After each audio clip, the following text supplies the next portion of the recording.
Operator. 5 bar.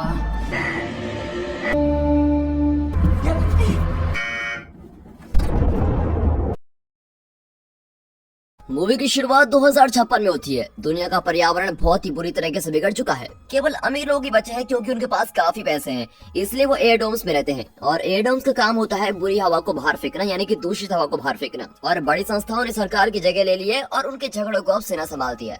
अंतरिक्ष में भी जाकर रहने की सभी कोशिशें बेकार हो गई है। फिर निब्रा कॉर्पोरेशन को दिखाते हैं जो रूबिकॉन की मालिक है, और ये इकलौती एक ऐसी कंपनी है जो अभी भी पर्यावरण में आए संकट को संभालने की खोज कर रही है। और फिर एक दिन निब्रा कमांडर हना और गैबन को नेविकॉन यान पर रूबिकॉन की जांच करने के लिए भेजते हैं। हालांकि रूबिकॉन तक पहुंचना बहुत ही मुश्किल हो जाता है क्योंकि उनके स्क्रीन पर कुछ भी नहीं दिखाई दे रहा होता है। और फिर हना बहुत ही मुश्किल और खतरा उठाते हुए शटल को स्टेशन के साथ जोड़ देती है, जहां सभी को लगता है कि गलती नेविकॉन सिस्टम से ही हुई है। वो हना को देखकर खुश नहीं होते क्योंकि हना एक सैनिक होती है, जो उन्हें उसकी गर्दन पर लगी चिप को देखकर पता चलता है। और फिर ये जानने के लिए कि नेविकॉन अपनी जगह पर क्यों नहीं है, काय के फान को देखने के बाद हना अपने कमरे में जाती है और अपनी बहन नोफ को फोन करती है। उसकी बहन भी सेना में है। अब दोनों बचपन से गरीब थे और सिर्फ पैसों के लिए सैनिक बन गए। अब दोनों बात कर रही होती हैं। तभी नोफ कहती है कि मुझे इमरजेंसी है और जाना होगा, और इसलिए वो कॉल कर देती है। फिर बाद में रूबिकॉन के सभी लोग जश्न मनाते हैं क्योंकि हना और गैबन के आने से उन्हें बहुत ही उम्मीद है कि वो पृथ्वी में वापस जा सकते हैं। अब रिसर्च ग्रुप का जो हेड है वो डॉक्टर डिमित्री है और सभी को ताश खेलने के लिए बुलाता है। लेकिन उनका बेटा डैनिलियो गैबन से बहुत ही चिढ़ता है क्योंकि गैबन एक अमीर परिवार से है जो एयर डोम्स में बिल्कुल सुरक्षित रहता है। अब ये देखकर हना उनकी बहस को रोक लेती है ताकि उनके बीच ज्यादा लड़ाई ना हो। फिर वो रिपोर्ट को देखने लगती है और अब ये पता चलता है कि पृथ्वी के उत्तरी हिस्से में एक अजीब कोहरे के कारण पृथ्वी पर जाने के उनके रास्ते को बदल दिया है। और ये कोहरा ठीक उसी शहर के ऊपर होता है जहाँ सभी ग्रीन फाइटर्स रह रहे होते हैं। अब तक सैकड़ों लोग मर चुके हैं और ये बात गैबन को बहुत ही परेशान करती है क्योंकि वो भी पहले ग्रीन फाइटर्स का हिस्सा हुआ करता था। और फिर हना मंजूरी दे देती है कि हमें दूसरे मार्ग से जाना होगा और गैबन के पीछे जाती है जो दूसरे कमरे में भाग गया होता है ताकि वो पृथ्वी के समाचार रिपोर्टरों तक संपर्क करने का प्रयास कर सके। हना उसे याद दिलाती है कि उसका निब्रा के साथ सीधा संपर्क है और हना उससे कहती है कि वो कुछ कॉल कर सकती है, लेकिन गैबन मना कर देता है क्योंकि उसे अंदर के लोगों पर बिल्कुल भी भरोसा नहीं है। अब अगले दिन दिखाते हैं डिमित्री, गैबन और हना को छोड़कर पूरा दल पृथ्वी की ओर निकल जाता है। निब्रा के अनुरोध करने के बाद डैनिलियो कुछ चीजों को अपने साथ लेके जाता है और डिमित्री कसम खाता है कि वो पूरी उड़ान तक उसके साथ संपर्क में रहेगा, लेकिन उसका व्यवहार कुछ अजीब होता है। बाद में हना अपने बड़े अधिकारियों को अपडेट देने के लिए उनको कॉल करती है और वो उन्हें बताती है कि डैनिलो के पास जो चीजें भेजी गई हैं उसमें हेराफेरी हो सकती है। निब्रा के बॉस को तो अब कोई परवाह नहीं है। वो हना को बताते हैं कि ये योजना में बदलाव किया गया है और उसे कुछ दिनों में इकारस योजना को पूरा तैयार करना होगा और इसीलिए हना को जल्दी से पता लगाना होगा कि कैसे डिमित्री वहाँ खाना और पानी बना रहा है। ये बोलना आसान है लेकिन खुद करना बहुत ही मुश्किल होता है क्योंकि जब भी हना छुपके से फार्म को देखने की कोशिश करती है, डिमित्री हमेशा उस पर ध्यान रखता है कि हना किसी भी चीज को ना छुए। अब कुछ समय बाद दिखाते हैं उन्हें डैनिलियो और उसके साथ गए लोगों का एक मैसेज मिलता है जो अभी भी यान में है। उनको रास्ते का पता नहीं चल रहा होता है और ना ही वो पृथ्वी पर कोई संपर्क कर पा रहे होते हैं, इसलिए हना खुद पृथ्वी पर संपर्क करने की कोशिश करती है, लेकिन उसको भी कॉल का जवाब नहीं मिलता। हना को लगता है कि यहाँ पर सिग्नल वाले सिस्टम में कुछ खराबी है और इसलिए वो बाहर अंतरिक्ष में जाकर पृथ्वी पर संपर्क करने वाले सिस्टम की जांच करने का तय करती है, लेकिन ऐसा करने में वो देरी कर देती है। डैनिलियो और उसके साथियों की चिल्लाने की आवाज आती है और संपर्क टूटने से पहले वो बताते हैं कि वो चल रहे हैं। जब हना मुड़ती है तो वो पूरी पृथ्वी एक भूरे कोहरे से ढकती जा रही है और जब हना वापस अंदर आती है तो वो दोबारा पृथ्वी पर संपर्क करने की कोशिश करती है, लेकिन वो ऐसा कर ही नहीं पाती। अब डिमित्री अपने बेटे के लिए शोक कर रहा होता है और हना अपने टैबलेट में नोब से आए हुए मैसेज को देखने लग जाती है। वो बताती है कि पृथ्वी पर बहुत मुश्किल आ गई है और फौज को सभी लोगों को बंकर्स में ले जाने का काम दिया गया है। और ऐसे करके 2 दिन गुजर जाते हैं लेकिन हना किसी से संपर्क नहीं कर पाती। फिर गैबन पृथ्वी के वायुमंडल की जांच करने की कोशिश करता है और उसको पृथ्वी पर आए इस कोहरे की वजह का पता चल जाता है और हो सकता है कि इसी की वजह से वो लोग पृथ्वी पर संपर्क नहीं कर पा रहे हों, लेकिन उस कोहरे का पूरी पृथ्वी पर इतनी तेजी से फैलना बहुत ही अजीब बात है। अब डिमित्री अपने कमरे से बाहर आ रहा होता है और इसलिए हना उसके लिए खाना लेकर आती है और साथ ही में वो डिमित्री से काई के बारे में पूछती है, लेकिन डिमित्री उसको गुस्सा करके वहाँ से भेज देता है। फिर कुछ देर बाद हना स्टेशन में मिले पुराने हिस्सों का प्रयोग करके एक नए रेडियो बनाने का तय करती है, लेकिन जब वो गैबन का अजीब व्यवहार देखती है तो वो अपने इस काम को रोक देती है और पता लगता है कि कंप्यूटर ने पृथ्वी के वातावरण की जांच खत्म कर दी है और इसके परिणाम देखकर गैबन इतना डर गया है कि वो अपने आप को खत्म करना चाहता है। अब हना जल्दी से उसकी मदद करना चाहती है और डिमित्री भी समय के हालात को देखकर मदद करने आ जाता है। अब दोनों मिलकर गैबन की जान बचा लेते हैं और इसके बाद बेहोश हुए गैबन को वहाँ बने हॉस्पिटल में लेके जाया जाता है ताकि डिमित्री उसका अच्छे से इलाज कर सके। हालांकि डिमित्री को उसके जीने या मरने से वैसे कोई फर्क तो पड़ता नहीं और तभी हना डिमित्री का रवैया देखकर उसको बाहर बुलाती है। वो बताती है कि उसको पता है कि काई से ऑक्सीजन और खाना बनाने वाला सिस्टम कई गुना खतरनाक है अब ये सब देखकर डिमित्री भी मान लेता है कि वो हना से जानकारी छुपा रहा था, क्योंकि वो हना को एक जासूस मानता है। और फिर हना बोलती है कि काय वाला प्लान निब्रा का है, क्योंकि उन्होंने इसको पैसे दिए हैं, इसलिए वो किसी की जासूसी नहीं कर रही है बल्कि अपना काम कर रही है। और डिमित्री गुस्सा हो जाता है और बताता है कि ये प्रोजेक्ट उसका और उसके बेटे डैनियो का है। अब जब गैवन होश में आता है, वो उठते ही कंप्यूटर के पास जाता है और बाकी दोनों को बताता है कि पृथ्वी पर छाया कोहरा जहरीला है, जिसका मतलब है कि पृथ्वी पर सभी लोग मारे जा चुके हैं। और तभी गैवन को घबराहट का दौरा आने लगता है, इसलिए डिमित्री गैवन को बेहोश कर देता है और हना को बताता है कि वो लोग यहाँ स्टेशन में बहुत ही सुरक्षित हैं। डिमित्री का काय वाला प्रोजेक्ट सफल रहा था, इसलिए उसके पास जिंदा रहने के लिए खाना और हवा दोनों है। अब हना रेडियो को बनाने का काम जारी रखती है, क्योंकि उसको लगता है कि एयरडोम्स में रहने वाले लोग अभी भी जिंदा हो सकते हैं। और एक और बार अंतरिक्ष में जाकर हना एंटीना को ठीक करती है और आखिरकार उसका बनाया हुआ रेडियो काम करने लगता है, लेकिन फिर भी उसको दोबारा कोई जवाब नहीं मिलता। और जब गैवन जागता है तो वो समझाता है कि पृथ्वी पर छाया कोहरा ऐसे खतरनाक गैसेस के मिलने से आया है, जिसके बारे में वैज्ञानिक लोगों को बहुत सालों से चेतावनी दे रहे थे। पृथ्वी पर कुछ ऐसी जगह हो सकती है जहां अभी भी ऑक्सीजन हो सकता है और लोग जिंदा भी हो सकते हैं, लेकिन ऑक्सीजन के खत्म होने के साथ वो सभी लोग मारे जाएंगे। और गैवन को ये सोचकर बहुत ही नफरत हो रही होती है कि उसको एक धातु के बने डब्बे में सिर्फ 2 लोगों के साथ रहना पड़ रहा है। तभी डिमित्री गैवन को बताता है कि अगर गैवन मर जाएगा तो बाकी दोनों भी मर जाएंगे, क्योंकि वहाँ की प्रणाली 6 लोगों के लिए बनाई गई है और उन लोगों की छोड़ी कार्बन डाइऑक्साइड गैस को सिस्टम ऑक्सीजन में बदल देता है। और अच्छे से ऑक्सीजन को बनाने के लिए कम से कम 3 लोगों को वहाँ रहना बेहद जरूरी है, इसलिए गैवन जिंदा रहने का तय करता है। अब गैवन और हना अपनी बातें कर रहे होते हैं कि उन्होंने कैसे पूरी जिंदगी इस सब के लिए त्याग दी, लेकिन फिर भी वो हार गए और ऐसा उनके बीच एक संबंध बनने लगता है और आखिर में दोनों एक दूसरे के साथ एक अच्छी रात गुजारते हैं। फिर कुछ हफ्तों बाद दिखाते हैं तो हना को काय वाली जगह पर एक भूरा रंग दिखाई देता है, जो कि बहुत ही अजीब है।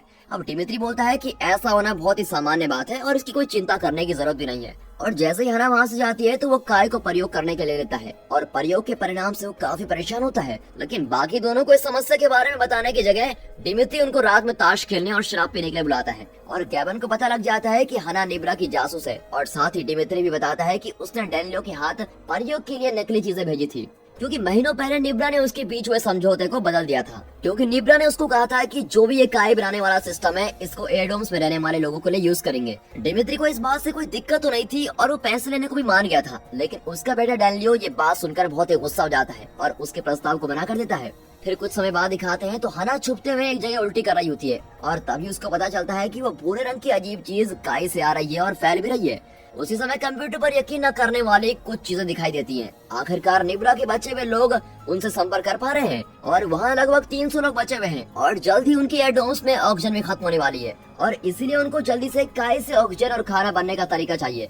हना हैरान हो जाती है जब वो ये सुनती है कि निब्रा के बचे हुए लोगों को कैसे काय वाले प्रोजेक्ट का पता है और वो समझ जाती है कि बचे हुए लोग कोई और नहीं, बस सभी कंपनीज के सीईओ और उनके परिवार हैं। अब इस सब के दौरान डिमित्री काय से बने खाने को देख रहा होता है और देखता है कि भूरे रंग की दूषित चीज उनके खाने तक पहुंच गई है। तभी वहाँ हना और गैवन पहुंचते हैं और वो डिमित्री को बचे हुए लोगों के बारे में बताने आए हैं और पता लगता है कि पृथ्वी पर छाए कोहरे में कुछ जगह बची हुई है जहाँ से बचे हुए लोग संपर्क कर पा रहे हैं और वो दोनों कहते हैं कि उनको एक जहाज को नीचे जरूर भेजना चाहिए। अब दोनों मिलकर एयरडोम से फंसे हुए लोगों की जान बचाना चाहते हैं, लेकिन डिमित्री ऐसा करने से मना कर देता है। जैसा कि डैनियो और उसके साथी नेविकॉन को साथ ले गए हैं, तो बिना नेविकॉन के ऐसा कर पाना अपनी मौत को दावत देने वाली बात हो जाएगी। अब गैवन इस बात को समझाने की कोशिश करता है कि उन लोगों के बचाने की जिम्मेदारी उनकी ही है, लेकिन डिमित्री को इस बात से कोई फर्क नहीं पड़ता क्योंकि डैनियो की मौत उन लोगों की वजह से हुई है। जब गैवन गुस्सा दिखाता है तो वहाँ से निकल जाता है। अब हना को चक्कर आ जाते हैं और डिमित्री को लगता है कि ये सब उस भूरे रंग के चिपचिपे पदार्थ की वजह से हो रहा है और फिर डिमित्री बहाना करते हुए हना के खून का नमूना ले लेता है और उसको चेक करने के लेके जाता है और फिर हना भी डिमित्री को मनाने लगती है, लेकिन डिमित्री बोलता है कि बचे हुए सभी सीईओज बस अपने बारे में सोचते हैं। अब हना और गैवन अकेले में बात कर रहे होते हैं और तय करते हैं कि अगर जरूरी हुआ तो वो डिमित्री के बिना यहाँ से चले जाएंगे और साथ ही जबरदस्ती काय का नमूना भी साथ लेके जाएंगे। अब उनको रोकने के लिए आखिरकार डिमित्री उन्हें बताता है कि भूरा चिपचिपा पदार्थ कितना फैल चुका है और इस सब की वजह सिर्फ हना ही है। काय को अपने लिए खाना स्टेशन पर रहने वाले लोगों के पेशाब से मिलता है, लेकिन काय कारक तरह के हार्मोन्स के नजदीक जाना उसके लिए बहुत ही खतरा है और इसका सिर्फ एक ही मतलब हो सकता है कि हना माँ बनने वाली है। हना इस बात को मानने से इनकार कर देती है क्योंकि फौजी लड़कियां कभी भी माँ नहीं बन सकती, लेकिन डिमित्री समझाता है कि शायद उसके चिप ठीक से काम नहीं कर रहे हैं, क्योंकि काफी समय से वो पृथ्वी पर चीफ से संपर्क नहीं कर पा रही है। वो कहता है कि काय तो जल्दी ठीक हो जाएगी, लेकिन अगर हना नीचे जाती है तो उसके बच्चे के लिए बिल्कुल भी सही नहीं होगा। फिर भी हना ये बात नहीं मानती, लेकिन ये बात गेवन के नीचे जाने वाले फैसलों को जरूर बदल देती है और अब वो भी यही स्टेशन पर रहना चाहता है। फिर हना घंटों तक कोहरे में बने छोटे छेद से पृथ्वी पर जहाज को उतारने का प्रयास करती रहती है और गेवन उससे बात करने की कोशिश करता है और हना बोलती है कि बच्चे को पालने के लिए ये स्टेशन कोई सही जगह नहीं है और ये सब बोलकर हना गेवन को पृथ्वी पर अपने साथ ले जाने के लिए मना लेती है। अब डिमित्री अकेला स्टेशन पर जिंदा नहीं रह सकता, इसलिए ना चाहते हुए भी वो दोनों के साथ जाने का तय करता है। अब तीनों जाने के तैयार तो हो जाते हैं, लेकिन उनका जहाज ठीक से काम नहीं कर रहा होता है। जहाज को ठंडा करने वाली मशीन किसी वजह से काम नहीं कर रही होती है और इस वजह से जहाज की गैस वाली टंकियां बहुत ही ज्यादा गर्म हो जाती है। अब वो जहाज किसी भी समय फट सकता है, इसलिए हना उस जहाज को स्टेशन से अलग कर देती है और कुछ दूरी तय करने के बाद वो जहाज फट जाता है और इसका मतलब यह है कि वो हमेशा के लिए स्टेशन पर फंस गए हैं। अब गेवन हना से गुस्सा होता है क्योंकि हना ने बिना कुछ सोचे समझे जहाज को फटने दिया और इसलिए वो पृथ्वी पर सब कुछ मैसेज भेजकर बताने का तय करता है। पृथ्वी पर रह रहे सीईओ गेवन को हना से इकारस प्लान के बारे में पूछने को बोलते हैं। फिर हना अपने मिशन के बारे में बताना शुरू करती है। उसका मिशन तो पूरे काय वाले सिस्टम को नीचे धरती वाले जाने का था, लेकिन वो स्टेशन यात्रियों के लिए नहीं बना है और न ही उसको चलाया जा सकता है।